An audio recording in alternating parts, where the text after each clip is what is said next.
High. তুই এখানে?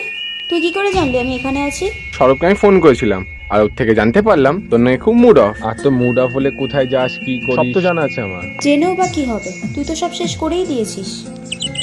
2 বছর আগে কথা থাক না এখন। যা বলার তাড়াতাড়ি বল, বেশিক্ষণ আমার চোখের সামনে থাকিস না প্লিজ। আমরা কি আবার রিলেশনটা কন্টিনিউ করতে পারি? মানে? মানে নতুন করে পথ চলা শুরু, আবার নতুন থেকে শুরু। ঠিক আছে, কালকে দেখা কর। রঞ্জন, এ রঞ্জন, এ ভাই, এতবার ফোন করছি, ফোনটা তুলতে কি হয়?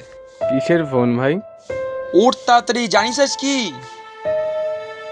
কি ভাই? আজ কোয়েলের বিয়ে। কি? শুনেছি আজই কোয়েলের বিয়ে। তুই সারা জীবন ওর স্বপ্নই দেখে যা, কিচ্ছু করতে পারবি না। একদিকে কোয়েলের বিয়ে হয়ে যাচ্ছে, অন্যদিকে মরা শুয়ে শুয়ে স্বপ্ন থেকে হাসছে। তুইও পারিস না, তোর দ্বারা কিছু